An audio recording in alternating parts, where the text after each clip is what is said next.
पहाड़ों और अंधेरे जंगलों से घिरा एक छोटा सा गांव था दरिवा। दिन में शांत, पर रात होते ही जंगल के बीच से आने वाली सरसराहट, शाखाओं की चरमराहट और दूर गूंजती अनजानी आवाजें लोगों की रूहें तक हिला देती थीं। गांव वाले कहते थे कि जंगल में कोई अदृश्य साया रहता है जिसे छेड़ने की हिम्मत कोई नहीं करता।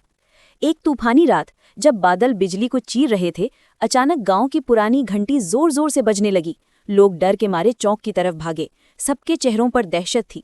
तभी एक औरत रोते हुए चिल्लाई, मेरा बेटा राहुल जंगल में खो गया है, कोई उसे बचा लो। पूरे गांव पर एक भारी चुप्पी छा गई।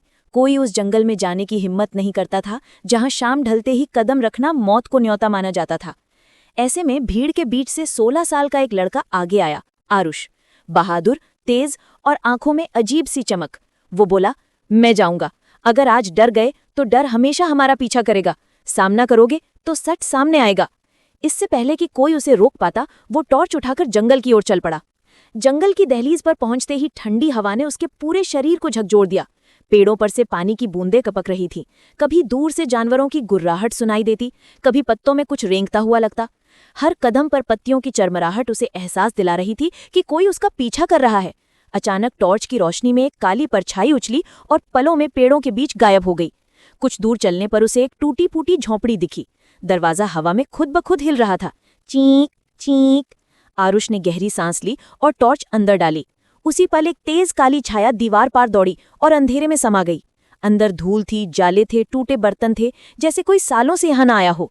पर वो परछाई साफ बता रही थी कि कोई आसपास जरूर है। झोंपड़ी के पीछे एक संकरी पगडंडी दिखी। पेड़ इतने घने थे कि ऊपर आसमान का एक तारा भी नहीं दिख रहा था। तभी अचानक दूर से एक टूटी डरी आवाज आई, बचाओ, कोई है, बचाओ। ये राहुल था। आरुष उसकी ओर दौड़ पड़ा।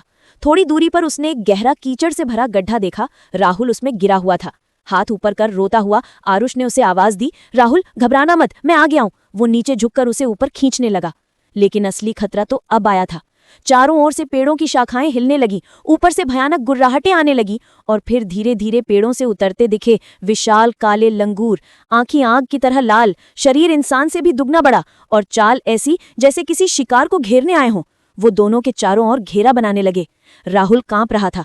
आरुष ने चारों ओर देखा, एक बड़ा पत्थर उठाया और पूरी ताकत से पास के पेड़ पर दे मारा। धड़ाम। आवाज इतनी तेज थी कि हवा तक कांप उठी। लंगूर पीछे हटे, पर सिर्फ 2 पल के लिए, फिर और ज्यादा गुस्से से वापस आने लगे।